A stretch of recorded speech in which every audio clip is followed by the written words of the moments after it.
Selamat datang di Radio Horor Official, tempat di mana ketakutan bukan sekadar cerita.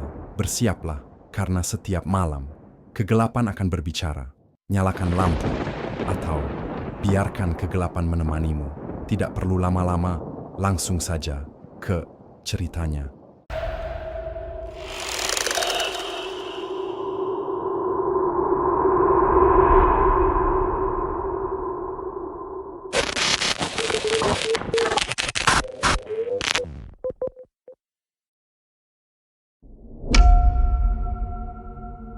Dimas, seorang penulis muda yang tengah mencari inspirasi untuk bukunya yang berikutnya, mendapat kesempatan langka untuk melakukan penelitian tentang kehidupan desa terpencil.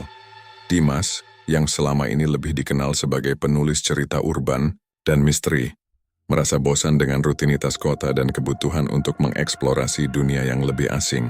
Ia berharap perjalanan ini akan memberikan bahan-bahan segar dan unik untuk karyanya. Setelah membaca beberapa artikel tentang sebuah kampung kecil di Purbalingga yang sangat jarang dikunjungi oleh orang luar, ia merasa tertarik. Desanya terletak di daerah yang dikenal dengan keindahan alam dan sejarah lama yang tidak banyak diketahui orang. Kampung itu disebut Kampung Cikidang, sebuah tempat yang seolah-olah terlindungi dari dunia luar dan hampir terlupakan oleh waktu. Perjalanan ke Kampung Dimas. Perjalanan dimulai dari kota Purbalingga pada pagi hari. Meski sudah ada umum kendaraan menuju kampung, memutarnya cukup sulit. Seiring perjalanan, jalanan mulai menanjak, berkelok-kelok dan semakin sempit. Ia hanya ditemani oleh supir angkutan umum yang tampak acuh tak acuh, seolah terbiasa dengan medan yang menantang ini. Sepanjang perjalanan, Dimas melihat pemandangan alam yang menakjubkan, namun suasana mulai terasa sedikit aneh. Udara menjadi lebih dingin, dan kabut tipis mulai turun, membuat perbukitan dan hutan yang tampak seperti samudra hijau yang tak terjamah. Hutan lebat di kanan kiri jalan memberikan kesan bahwa ada sesuatu yang tersembunyi di dalamnya. Makin lama, rumah-rumah mulai jarang terlihat. Desa yang seharusnya ada di peta seolah menghilang di balik pegunungan. Dimas merasa jantungnya sedikit berdegup lebih cepat. Apakah tempat ini benar-benar ada? Pikirnya. Setibanya di desa, Dimas disambut oleh jalanan yang sepi dan hanya ada beberapa orang yang tampak berjalan dengan perlahan. Rumah-rumah di sepanjang jalan terlihat usang, dengan sebagian besar tampak kosong dan tidak terawat. Namun ada satu hal yang menonjol, sebuah rumah besar yang tampaknya sudah lama tidak dihuni, namun masih tetap terjaga dengan baik. Di depannya, sebuah pohon besar berdiri tegak, seperti penjaga desa itu. Pertemuan pertama dengan warga kampung ketika Dimas tiba di alun-alun desa. Ia mendekati sebuah warung yang tampaknya hanya satu-satunya tempat yang buka.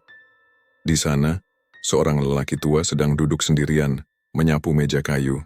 Lelaki itu menatap Dimas dengan melengkung tajam, lalu mengangguk pelan.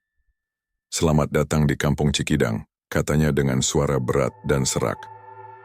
"Apa keperluannya ke sini, nak?" Dimas menjelaskan bahwa ia seorang penulis yang ingin mencari cerita dan pengalaman unik untuk bukunya.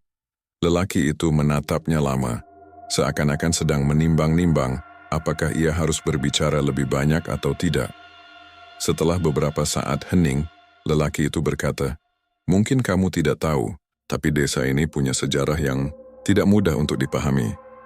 Dimas merasa penasaran, namun ia hanya tersenyum dan bertanya lebih lanjut tentang kehidupan di kampung ini. Namun, lelaki itu hanya berkata, "Jangan terlalu lama di sini, nak. Ada sesuatu yang lebih baik kamu tidak tahu." Peringatan yang samar ini sedikit mengganggu pikiran Dimas, tetapi ia mengabaikannya.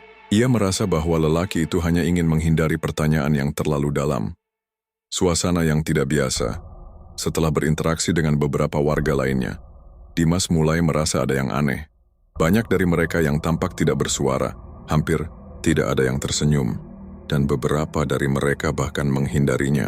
Satu hal yang pasti, mereka semua tampak menyembunyikan sesuatu, meskipun tidak ada yang mengatakan secara terbuka apa itu. Dimas menginap di sebuah rumah kecil yang disediakan oleh salah satu warga. Malam itu, ketika ia berbaring di tempat tidurnya, ia mendengar suara-suara aneh dari luar jendela. Ada suara langkah kaki yang berat, namun ketika ia membuka tirai tidak ada seorang pun. Suara itu terus berlanjut, serasa mengelilingi rumah. Ia mencoba mengabaikannya, tetapi rasa penasaran membuatnya bangun dan menyalakan lampu. Tiba-tiba, ia merasakan hawa dingin yang menusuk kulitnya, dan bayangan samar melintas di luar jendela. Sesuatu yang sangat gelap, seolah menyusup di antara pohon-pohon tinggi yang mengelilingi rumah. Kekhawatiran yang mulai muncul malam semakin larut, namun Dimas tidak bisa tidur. Pikiran tentang apa yang baru saja ia alami semakin membingungkan. Apakah itu hanya imajinasinya yang dipengaruhi oleh suasana sepi dan gelap? Ataukah ada sesuatu yang memang mengintainya? Ia memutuskan untuk kembali keluar, mencoba mencari tahu lebih banyak tentang kampung ini. Dengan sedikit nekat, ia pergi ke warung tempat ia bertemu lelaki tua tadi, berharap bisa mendapatkan informasi lebih lanjut. Namun, ketika ia tiba, warung itu sudah tutup, dan di sekitar alun-alun desa hanya ada kesunyian yang mencekam. Sesaat sebelum kembali ke rumah, Dimas melihat sesuatu yang menggelitik rasa ingin mengetahuinya. Sebuah jalan setapak kecil yang sepertinya menuju ke hutan. Jalan itu gelap dan sempit, tapi ia merasa ada yang menjelajah lebih jauh. Namun dia menahan langkahnya. Rasa takut dan penasaran beradu dalam dirinya. Mungkin besok pagi, gumamnya, merasa lebih baik karena tidak mengambil risiko di malam. Hari penutup bagian Saud Dimas akhirnya kembali ke rumah penginapannya. Dengan perasaan tidak tenang, suasana kampung yang sepi, ditambah dengan perasaan ada yang mengawasi membuatnya gelisah. Ia merasakan bahwa ada sesuatu yang lebih dari sekedar keindahan alam atau kehidupan desa yang sederhana di sini. Ada misteri yang lebih dalam, dan mungkin ia sudah terjebak di dalamnya. Sambil menulis catatan di jurnalnya, Dimas memutuskan untuk melanjutkan penelitiannya keesokan harinya. Ia belum tahu bahwa perjalanan ini akan membawa ia ke dalam kegelapan yang lebih dalam dari yang pernah ia bayangkan. Pagi hari di kampung Cikidang membawa suasana yang lebih cerah, meski kabut masih membuat kemacetan perbukitan di sekitar kampung. Dimas keluar dari rumah penginapannya dengan niat untuk menjelajahi kampung dan mendapatkan gambaran lebih mendalam tentang kehidupan sehari-hari warganya. Namun, seiring ia melangkah keluar, ia mulai merasakan adanya perbedaan yang jelas antara kampung ini dengan desa-desa lain yang pernah ia kunjungi. Orang-orang yang ditemui di jalan tampak berjalan terburu-buru, seolah-olah mereka memiliki tujuan yang sangat penting. Namun tidak ada interaksi atau percakapan antar mereka. Apalagi ketika Dimas menyapa beberapa orang, mereka hanya menjawab dengan kata-kata singkat dan tidak pernah berhenti berjalan. Mata mereka tampak kosong, seperti sedang terfokus pada sesuatu yang hanya mereka sendiri yang tahu. Ada banyak rumah yang kosong atau hanya dihuni oleh satu atau dua orang tua. Rumah-rumah itu sebagian besar terbuat dari kayu dan bambu. Tampak usang namun tetap terawat, seolah-olah ada yang menjaga agar tempatnya tetap berada dalam kondisi yang tampak normal. Namun Dimas merasa ada sesuatu yang hilang, seperti ketidakhadiran kehidupan yang sebenarnya.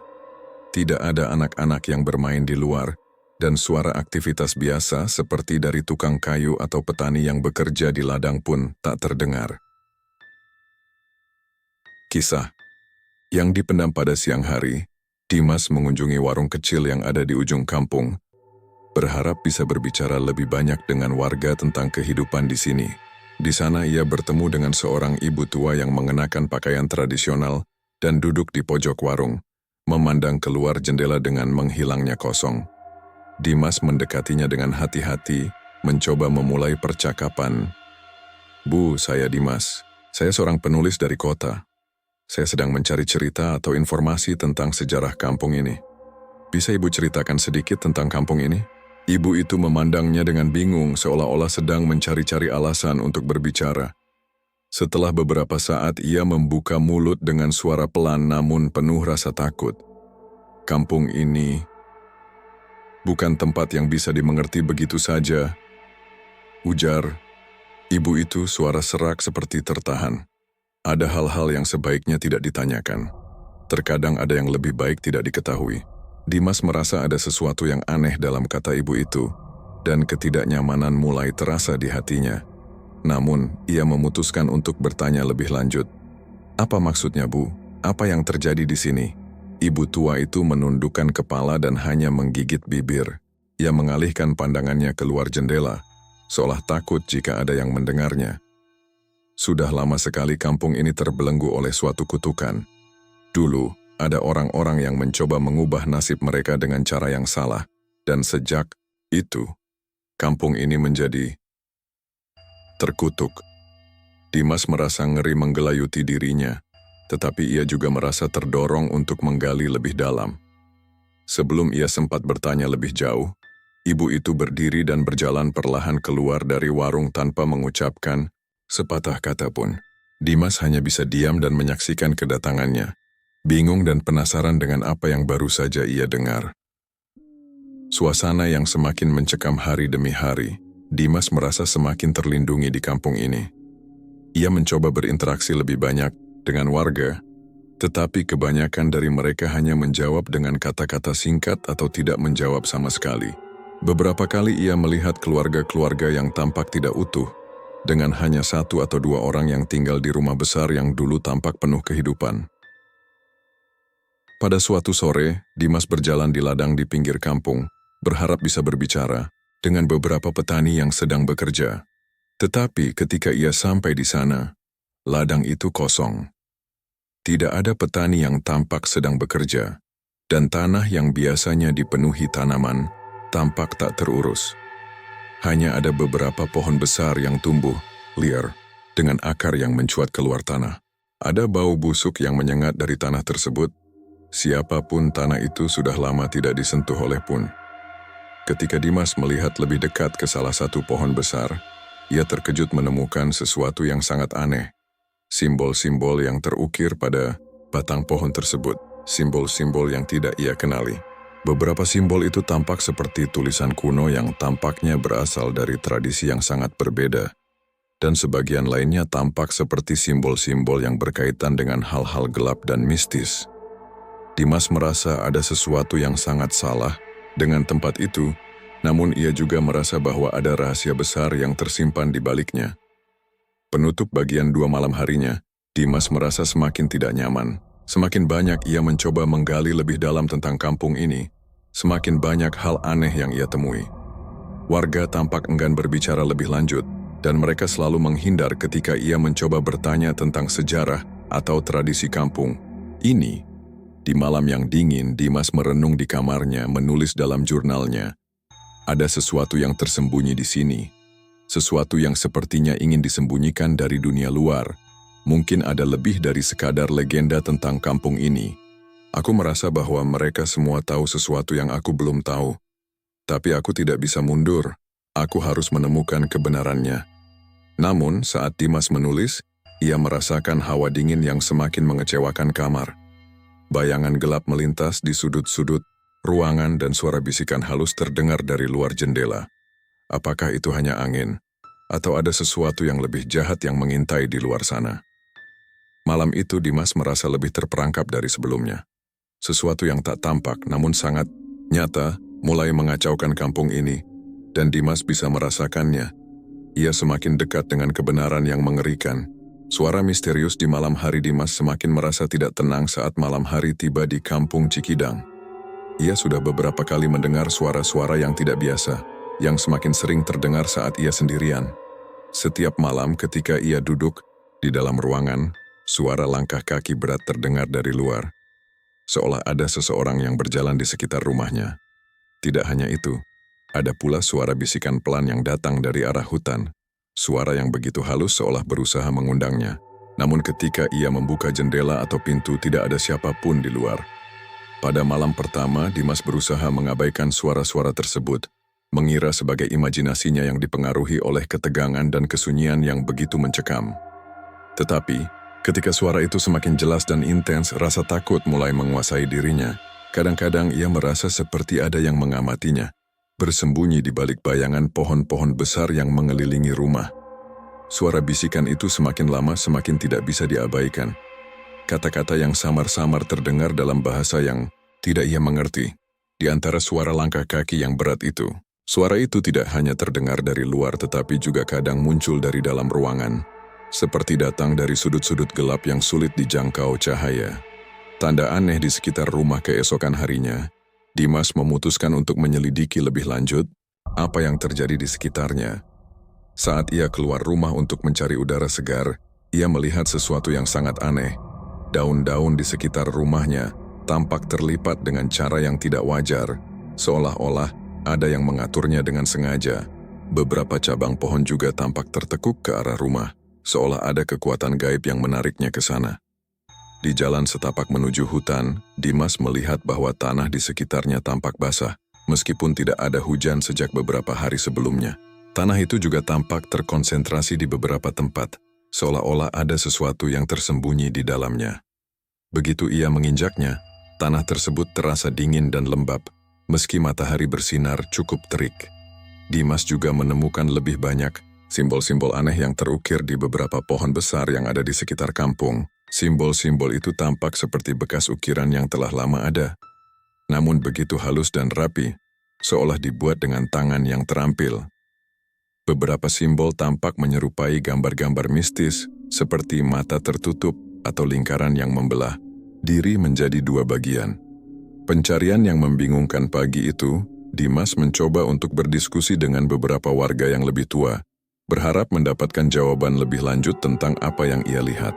Namun ketika ia bertanya tentang simbol-simbol yang ditemuinya di pohon, mereka semua teringat sejenak, seolah berpikir apakah ia layak mengetahui lebih banyak. Mereka hanya menjawab dengan singkat, itu bukan untuk dilihat oleh orang luar. Dalam perjalanan pulangnya, Dimas bertemu dengan seorang anak muda bernama Eko, yang baru saja kembali dari ladang. Eko tampak sedikit lebih terbuka dan ramah dibandingkan dengan warga lain, meskipun matanya tampak selalu waspada. Dimas memberanikan diri untuk bertanya lebih lanjut tentang kampung, dan apakah ada penjelasan mengenai kejadian-kejadian aneh yang ia alami. Eko memandang dengan ragu, lalu mendekat dan berbisik, "Kampung ini sudah terkutuk, Mas. Tapi kami sudah lama terbiasa dengan hal-hal seperti ini. Yang lebih baik kamu tahu, kita semua di sini menjalani hidup dengan harga yang sangat mahal. Ada hal-hal yang tidak bisa dijelaskan, dan mungkin kamu akan mengerti setelah lebih lama tinggal di sini." Namun, Eko tidak menjelaskan lebih jauh, hanya meninggalkan Dimas dengan kebingungan yang semakin besar. Ketika Dimas mencoba mengejar dan bertanya lagi, Eko sudah menghilang, melangkah cepat menuju rumahnya tanpa berkata-kata pun. Malam yang mencekam. Ketika malam kembali tiba, suasana semakin mencekam. Dimas merasa ada yang mengintainya dari luar. Suara langkah kaki yang berat itu kembali terdengar, lebih jelas dari sebelumnya. Kali ini, suara itu tidak hanya terdengar dari luar rumah, tetapi juga dari dalam rumah, di sepanjang lorong gelap yang menghubungkan kamar tidur dengan ruang tamu. Sesekali, ia juga mendengar suara bisikan yang lebih jelas. Kali ini berbicara dalam bahasa yang sangat asing baginya, namun terasa seperti peringatan. Dimas tidak bisa lagi mengabaikan perasaan takut yang mencekam. Ia merasa bahwa kampung ini menyimpan banyak rahasia yang sangat gelap, dan ia mulai merasa bahwa kehadirannya di sini bukan lagi sekedar penelitian. Sesuatu yang lebih besar dan lebih berbahaya sedang mengawasinya. Pada malam itu, Dimas memutuskan untuk berani keluar dan mengikuti suara langkah kaki yang ia dengar, berharap bisa menemukan sumber dari suara misterius tersebut. Ia melangkah keluar rumah hanya dengan membawa senter kecil yang ia temukan di dalam tasnya. Saat ia melintasi halaman rumah, kabut tebal kembali turun, menutupinya. Saat ia memasuki jalan setapak menuju hutan, langkah kaki itu semakin keras, seperti ada seseorang yang sedang berjalan menuju dirinya. Tiba-tiba suara itu berhenti. Dimas merasakan sesuatu yang tidak terlihat di sekitarnya. Ada hawa dingin yang menusuk tubuhnya, dan udara terasa semakin berat. Ia melangkah lebih jauh, mendekati dirinya pada sumber suara tersebut. Namun begitu ia berbalik, tidak ada orang di sekitarnya. Hanya keheningan dan kenyamanan yang tertahan. Penutup bagian 3. Dimas merasa semakin terjebak dalam lingkaran ketakutan yang tak berujung. Keanehan yang ia alami mulai membuka tabir misteri yang lebih besar, sesuatu yang bahkan warga kampung sendiri tampaknya takut untuk diungkapkan. Ia merasa tidak hanya diperhatikan, tetapi juga ada kekuatan yang ingin menariknya lebih dalam ke dalam kegelapan yang tersembunyi di kampung ini. Keinginan untuk mencari tahu semakin kuat, namun rasa takut yang mendalam mulai menggelayuti dirinya. Dalam jurnalnya, Dimas, aku tidak tahu berapa lama aku bisa bertahan di sini. Semua yang terjadi di kampung ini, petunjuk yang terabaikan keinginan Dimas untuk menggali lebih dalam tentang kampung ini semakin kuat. Meskipun rasa takut yang semakin menggerogoti dirinya tidak bisa ia abaikan begitu saja. Setiap hari ia mencoba mengumpulkan lebih banyak informasi, namun semakin banyak ia tahu, semakin sedikit jawaban yang ia dapatkan. Warga kampung tampak semakin tertutup, dan setiap kali ia mendekati topik tentang sejarah kampung atau kejadian-kejadian aneh yang dialaminya, mereka hanya diam atau memberikan jawaban yang samar. Pada suatu siang ketika Dimas sedang berjalan melewati jalan setapak menuju hutan, ia melihat sesuatu yang menarik di bawah sebuah pohon besar. Di antara akar-akarnya, ia menemukan sebuah buku kecil yang tampak tua dan usang. Buku itu terbungkus kain lusuh dan sampulnya sudah pudar. Dimas membuka buku tersebut dengan hati-hati, takut jika ada sesuatu yang tidak diinginkan menempel pada tangannya. Hal pertama yang ia lihat adalah tulisan tangan yang hampir tidak terbaca. Tetapi ketika ia memfokuskan diri, ia mulai membaca beberapa kalimat yang berbicara tentang sebuah kutukan yang telah mengikat kampung ini.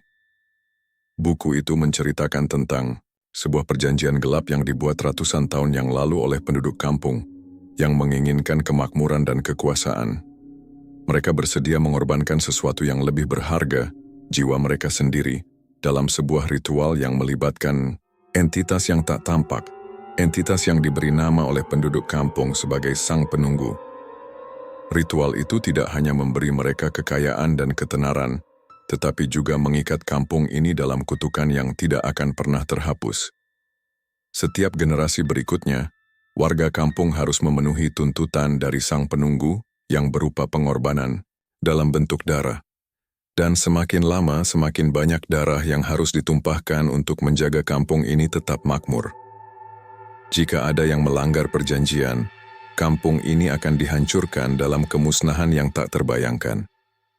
Dimas merasa darahnya membeku saat membaca bagian ini. Buku itu dengan jelas mengungkapkan bahwa setiap yang tinggal di kampung ini, termasuk dirinya, adalah bagian dari suatu takdir yang lebih besar dan lebih gelap. Malam yang menakutkan saat Dimas kembali ke rumah penginapannya dengan buku itu di tangan, ia merasa semakin terhimpit oleh perasaan takut dan kebingungan. Malam itu, ia memutuskan untuk tidur lebih awal, berharap bisa meresapi apa yang baru saja ia temukan. Namun, saat ia terlelap, ia terbangun karena suara langkah kaki yang berat terdengar lagi. Kali ini sangat dekat. Dimas bangun dengan jantung berdegup kencang. Ia bisa merasakan bahwa suara itu berasal dari luar kamar, dan sangat jelas seolah-olah ada sesuatu yang berjalan menuju pintu kamarnya. Ia dengan hati-hati berdiri, membuka pintu kamar sedikit, dan melihat keluar. Di lorong yang gelap dia tidak melihat apapun. Namun, rasa tidak nyaman semakin membebani dirinya.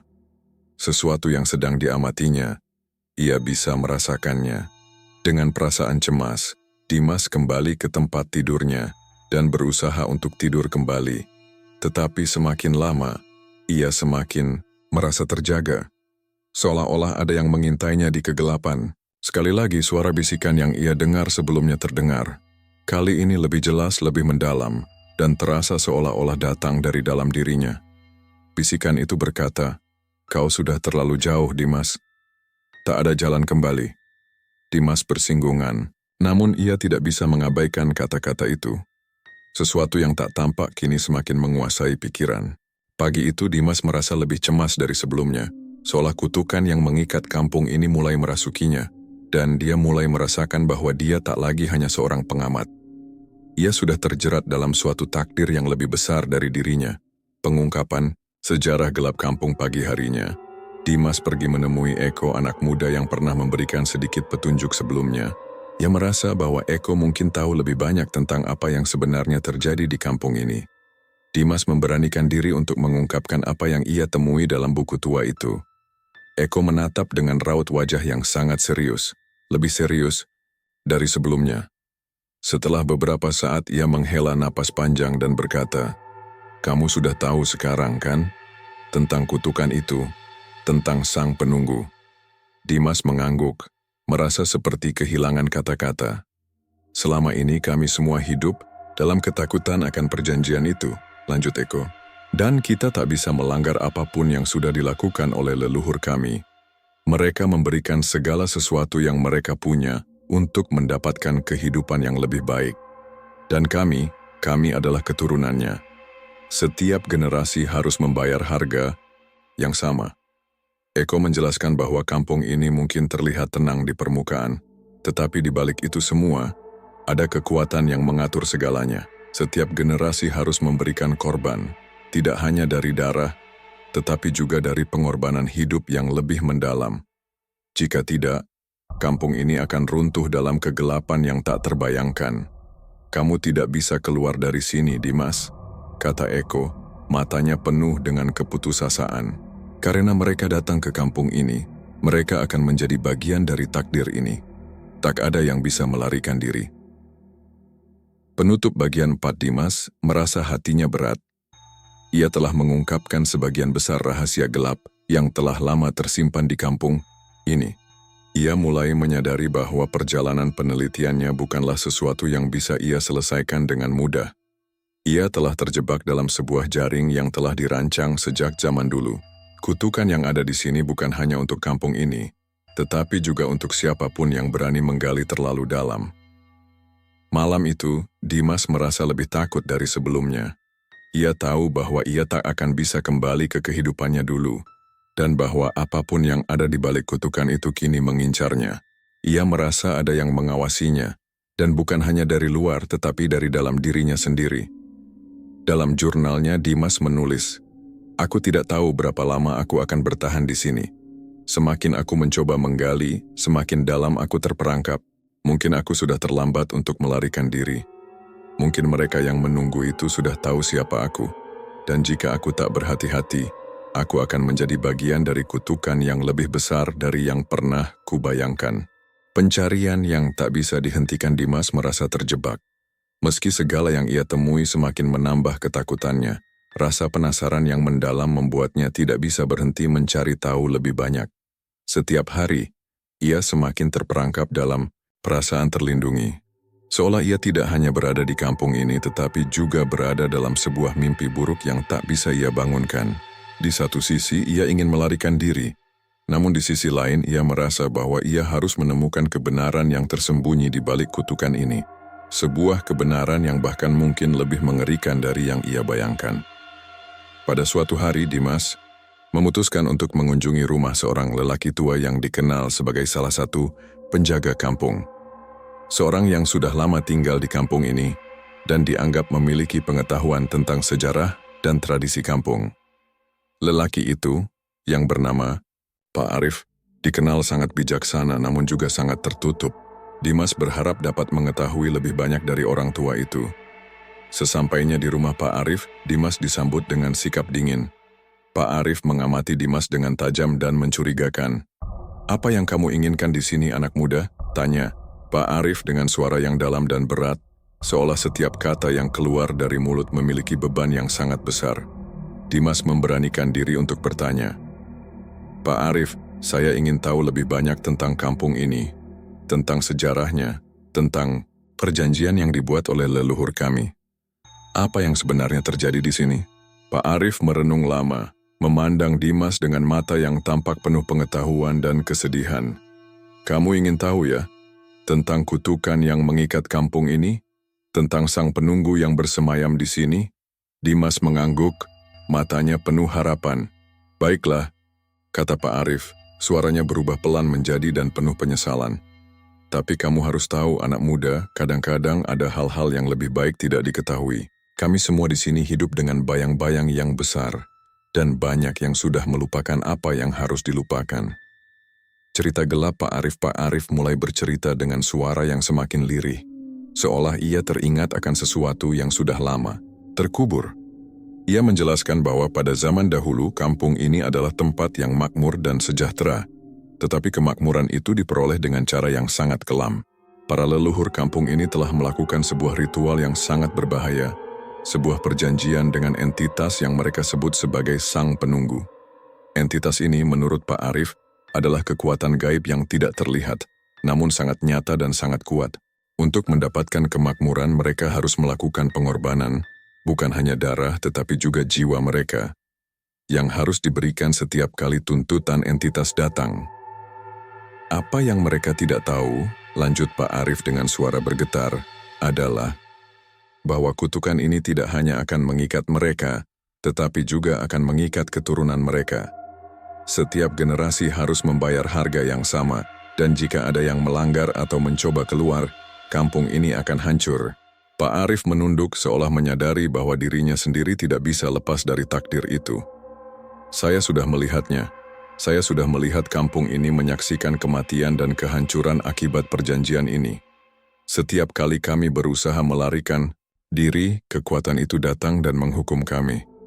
Dimas mendengarkan dengan cemas, namun ia masih merasa ada yang tidak lengkap dari cerita ini. Pak, bagaimana dengan saya? Saya bukan penduduk asli kampung ini. Mengapa saya juga merasakannya? Mengapa saya seolah-olah terikat dalam kutukan ini? Pak Arif menatap Dimas dengan tajam, seolah dia baru menyadari sesuatu. Kamu bukan orang pertama yang datang ke sini dan merasa terperangkap dalam takdir ini. Banyak yang datang dengan alasan yang sama seperti kamu. Mereka datang untuk mencari kebenaran, dan mereka akhirnya menjadi bagian dari kutukan ini. Pak Arif menggenggam tangan Dimas dengan kuat. Ada sesuatu yang lebih buruk dari kematian yang menanti di sini, anak muda. Jika kamu tidak bisa keluar dari sini dengan cepat, kamu akan menjadi bagian dari kutukan ini, seperti kami semua. Tidak ada yang bisa melarikan diri dari sang penunggu. Peristiwa malam yang menakutkan malam itu, Dimas merasa bahwa kampung ini semakin menelan dirinya. Langkah kaki berat yang selalu ia dengar semakin sering terdengar, lebih keras dan lebih mendekat. Kali ini Dimas tidak bisa mengabaikannya lagi. Dengan tekad yang semakin bulat, ia memutuskan untuk mencari sumber dari suara-suara itu, berusaha mengungkap siapa atau apa yang berada di baliknya. Saat ia keluar dari rumah penginapannya, kabut kembali turun dengan cepat, seolah-olah menyelamatkan seluruh kampung. Langkah kaki itu terdengar lagi, kali ini lebih dekat, lebih jelas, seolah ada yang mengikutinya. Dimas melangkah lebih cepat, mengikuti suara itu menuju ke tengah hutan yang gelap. Suara langkah itu tiba-tiba berhenti begitu saja, meninggalkan Dimas terperangkap dalam kesunyian yang mencekam. Ketika Dimas berhenti, ia merasa ada yang mengamatinya, sesuatu yang tidak terlihat, sesuatu yang lebih tua dan lebih kuat dari apa yang ia bayangkan. Ia berbalik, dan di balik kabut tebal itu, ia melihat bayangan gelap bergerak menuju dirinya. Dalam sekejap, Dimas merasa seperti seluruh dunia berputar di sekelilingnya, dan suara bisikan itu kembali terdengar. Kali ini lebih jelas dari sebelumnya. Kamu tidak bisa pergi, Dimas. Kamu sudah menjadi bagian dari kami. Dimas merasa tubuhnya menjadi lemas, jantungnya berdetak dengan cepat. Ketakutan yang tidak pernah ia rasakan sebelumnya menimpa dirinya. Sesuatu yang tidak bisa ia lihat namun sangat nyata, semakin mendekat.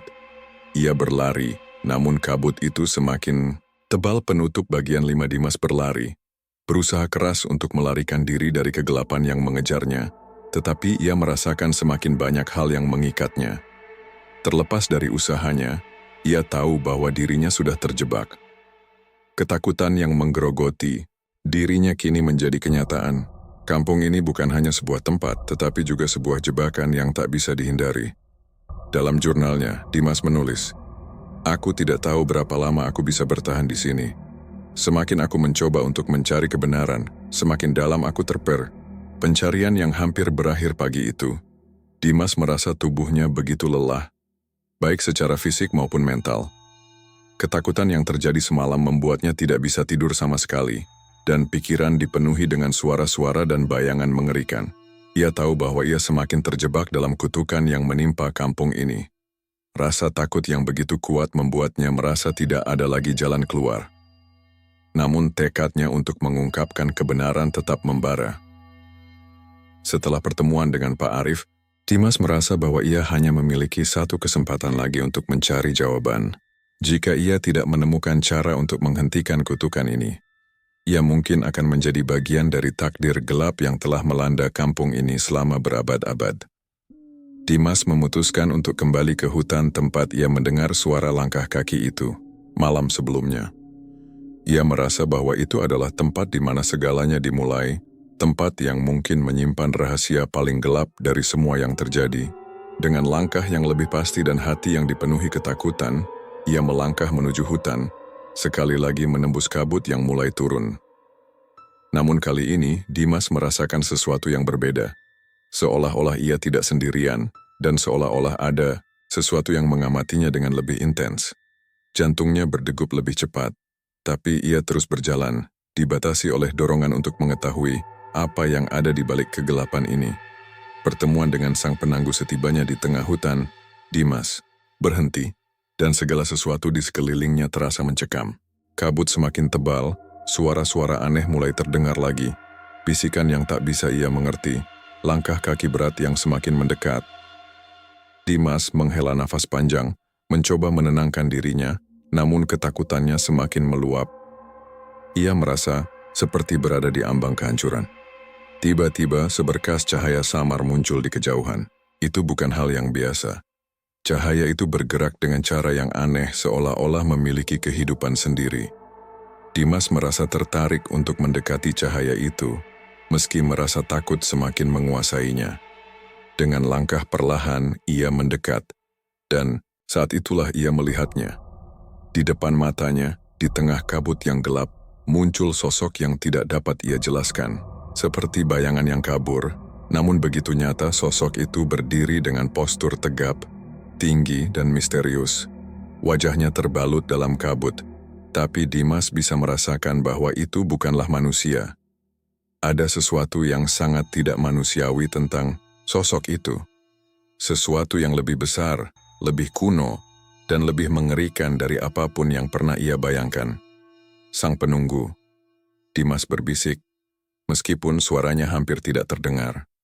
Sosok itu bergerak perlahan, seolah-olah menyelusuri ruang dan waktu dengan cara yang tak bisa dipahami.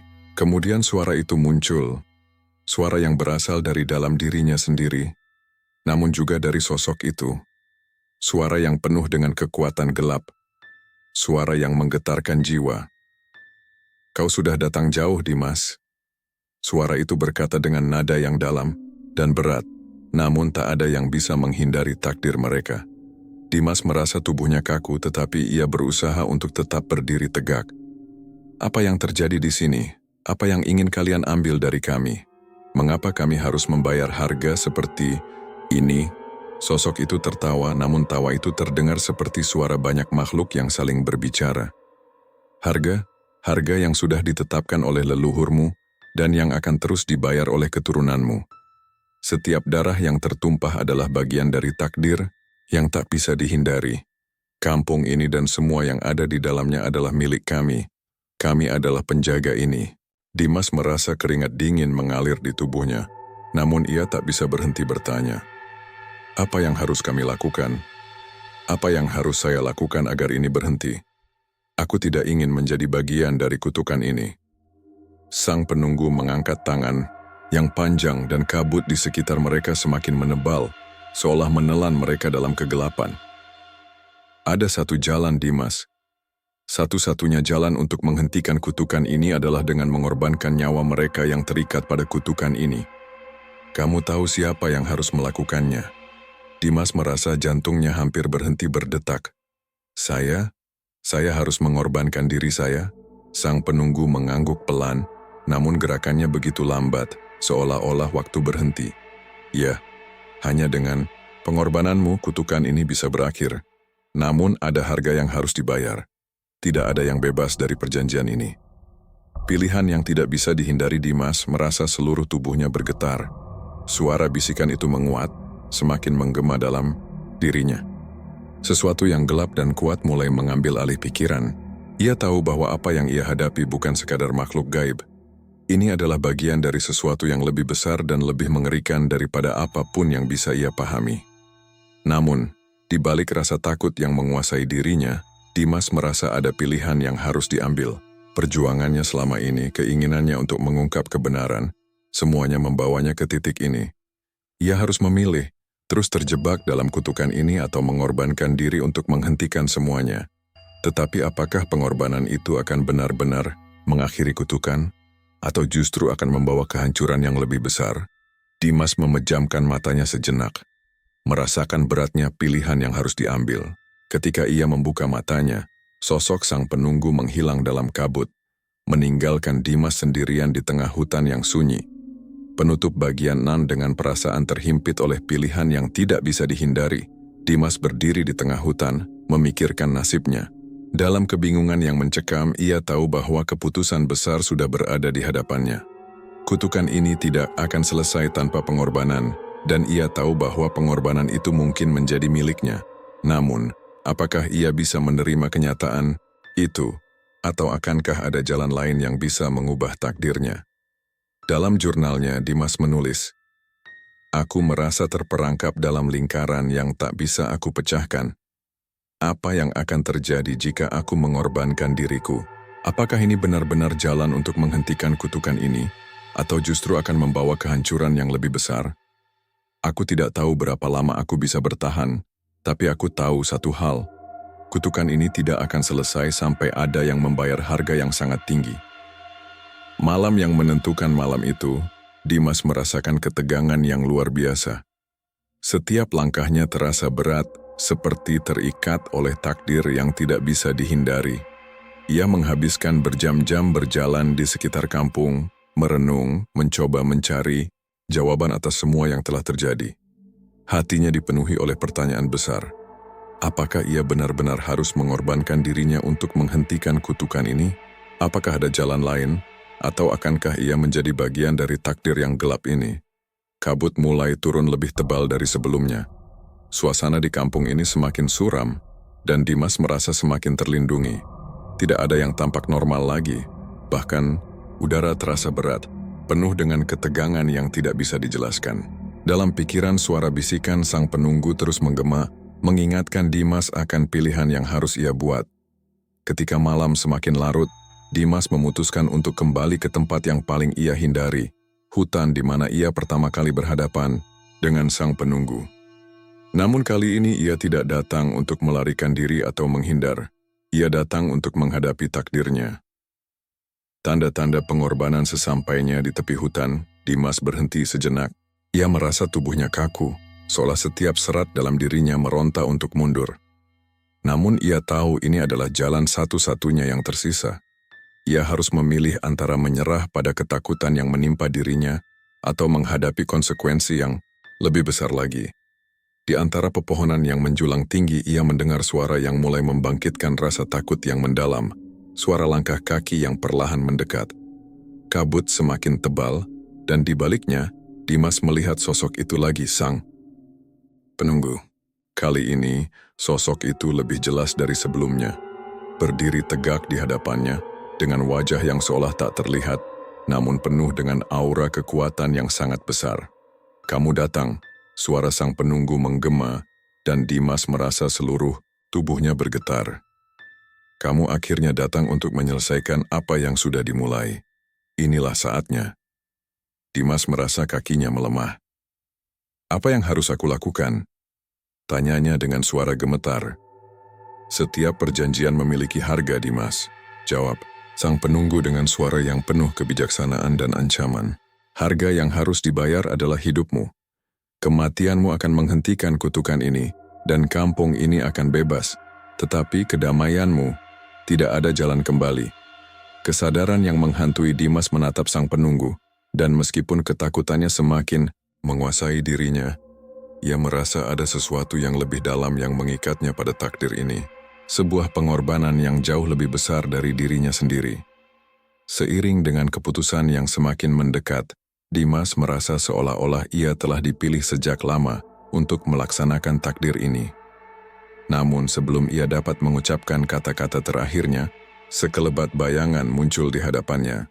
Sosok itu bukan sang penunggu, tetapi seorang pria tua yang tampak sudah sangat lemah, wajahnya penuh keriput, dengan penuh penyesalan. Dimas mengenalinya. Itu adalah Pak Arif, lelaki yang pernah diberi cerita tentang kutukan ini. "Jangan lakukan itu, Dimas." Suara Pak Arif terdengar gemetar tapi penuh rasa takut. "Ada cara lain. Kamu tidak harus mengorbankan dirimu sendiri." Dimas terkejut melihat Pak Arif di sana. Tapi, Apa yang bisa aku lakukan? Sang penunggu mengatakan aku harus mengorbankan diri untuk menghentikan semuanya. Pak Arif melangkah maju, dengan tubuh yang tampak lebih rapuh dari sebelumnya. Apa yang tidak kamu ketahui adalah bahwa ada jalan lain, jalan yang telah kami sembunyikan selama bertahun-tahun.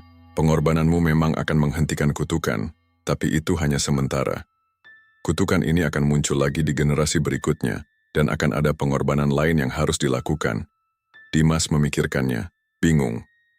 Lalu apa yang harus saya lakukan? Jika tidak mengorbankan diri saya, apa yang bisa saya lakukan untuk menghentikan ini selamanya? Pak Arif menatap Dimas dengan penuh keputusasaan. Ada sebuah batu di bawah pohon besar di tengah hutan ini. Batu itu adalah kunci untuk menghentikan kutukan secara permanen. Kamu harus menghancurkannya sebelum sang penunggu dapat melanjutkan ritual ini. Batu itu adalah sumber kekuatan yang menjaga kutukan ini tetap hidup. Menghancurkan batu kunci dengan sedikit harapan yang muncul kembali. Dimas mengikuti petunjuk Pak Arif menuju pohon besar yang ada di tengah hutan. Setiap langkah terasa semakin berat, namun tekadnya semakin kuat. Ia tahu bahwa ini adalah kesempatan terakhirnya untuk mengakhiri semuanya. Sesampainya di pohon besar, Dimas mulai menggali tanah di sekelilingnya, merasakan adanya sesuatu yang keras di bawah permukaan. Setelah beberapa saat, tangan menyentuh sebuah batu besar yang tertanam di dalam tanah. Batu itu terasa panas, bergetar seolah-olah hidup, dan Dimas tahu bahwa ini adalah batu yang dimaksud. Tanpa ragu, Dimas mengangkat batu itu dan memukulnya dengan kekuatan tenaganya. Setiap pukulan terdengar keras, dan semakin ia menghancurkan batu itu, semakin besar getarannya. Tiba-tiba, sebuah suara keras bergema, dan tanah di sekitarnya mulai bergetar hebat. Dimas merasa ada kekuatan besar yang melawan usahanya, tetapi ia terus berjuang. Akhirnya, setelah beberapa pukulan terakhir, batu itu hancur berkeping-keping, mengeluarkan cahaya yang sangat terang, dan ledakan besar terjadi. Dimas terlempar, mundur, dan semua kabut yang merindukan hutan itu pun hilang begitu saja. Suasana hutan yang mencekam perlahan berubah menjadi tenang, dan Dimas merasa ada yang berubah. Kutukan yang selama ini mengikat kampung ini akhirnya terpecah. Penutup. Bagian 7 Dimas terbaring di tanah, lelah dan terluka, namun hatinya dipenuhi rasa lega yang luar biasa. Ia tahu bahwa meskipun dirinya tidak mengorbankan nyawanya, ia telah berhasil menghentikan kutukan itu. Namun, harga yang harus dibayar untuk mengakhiri kutukan ini tetaplah sangat besar, dan Dimas tidak tahu apakah semuanya akan kembali seperti Sam. Dengan napas terengah-engah, Dimas menulis di jurnalnya, "Aku telah melakukannya. Kutukan ini akhirnya berhenti dan aku tahu kampung ini bebas, setidaknya untuk saat ini. Tapi aku tidak tahu apakah semua ini benar-benar berakhir atau hanya akan muncul kembali di masa depan. Yang jelas, aku tidak bisa melupakan malam itu, dan aku tidak tahu apa yang akan terjadi selanjutnya." Beberapa minggu setelah batu dihancurkan, suasana kampung mulai tampak pulih. Kabut misterius yang dahulu selalu menggantung di malam hari telah sirna. Warga yang dulu pendiam dan ketakutan perlahan mulai kembali ke kehidupan normal. Anak-anak kembali bermain, dan suara burung mulai terdengar di pagi hari. Seolah-olah kutukan benar-benar telah berakhir. Dimas, meski tubuhnya belum pulih sepenuhnya dari luka dan kelelahan, memilih untuk tinggal sementara waktu di rumah tua milik kakeknya, yang dulu ia datangi di awal kedatangannya. Ia ingin memastikan bahwa tidak ada sisa kegelapan yang tertinggal. Setiap malam ia duduk di beranda dengan secangkir kopi dan jurnalnya, mencatat semua kejadian selama penyelidikannya, berharap bisa mengubahnya menjadi buku kelak. Namun, di tengah ketenangan itu ada sesuatu yang mengganjal di hatinya. Sesuatu yang tidak bisa dia jelaskan. Sebuah rasa tidak nyaman yang pelan-pelan tumbuh. Mimpi terakhir tepat 3 malam setelah semuanya dianggap berakhir, Dimas mengalami mimpi yang sangat nyata. Ia berada di tengah hutan, tapi tidak ada kabut, tidak ada penampakan mengerikan, hanya pohon-pohon mati dan tanah yang kering. Di suatu tempat ia melihat anak kecil berdiri memandangi. Anak itu mengenakan baju lusuh dan kotor, kulitnya pucat dan matanya hitam legam. Anak itu tidak mengucapkan sepatah kata pun, hanya menunjuk ke tanah. Dan saat Dimas melihat ke bawah, Ia menyadari dirinya berdiri di atas batu yang sama yang pernah ia hancurkan. Tiba-tiba, dari balik tanah, tangan-tangan hitam mulai menjulur, naik, menggenggam kaki Dimas. Anak kecil itu tersenyum lebar, lalu berbisik dalam bahasa yang tak ia mengerti. Dalam sekejap, semuanya gelap. Dimas terbangun dengan tubuh basah oleh keringat. Di luar, angin berhembus kencang, dan dari kejauhan ia mendengar suara lonceng kecil berdentang. Padahal tidak ada yang punya lonceng di kampung itu. Tanda baru keesokan harinya, Pak Arif datang membawa wajah cemas. "Aku juga mimpi yang sama," ucap Pak Arif lirih.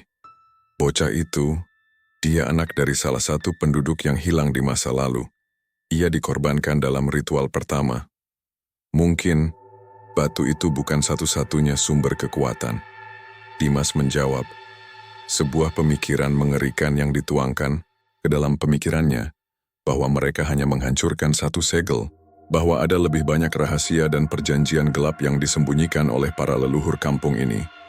Malam itu, Dimas membuka kembali jurnalnya dan menulis, "Kutukan ini mungkin tidak sepenuhnya mati.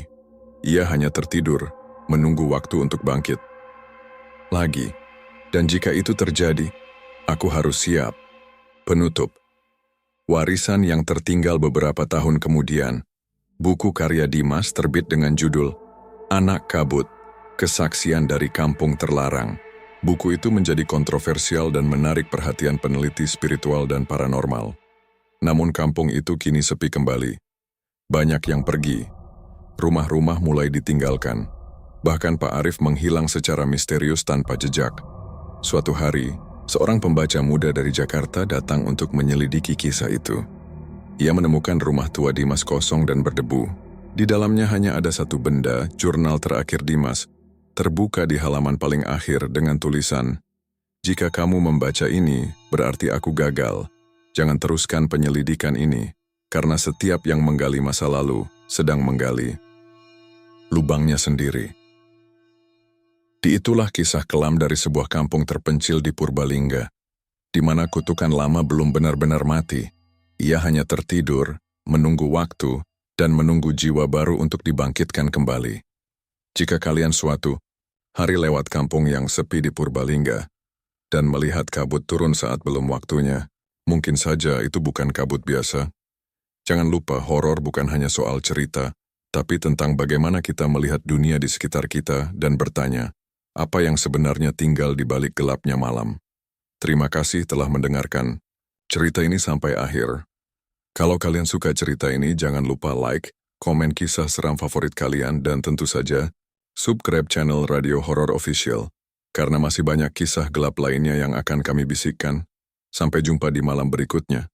Dan ingat, jangan terlalu percaya pada keheningan, karena kadang-kadang sunyi pun menyimpan tersembunyi.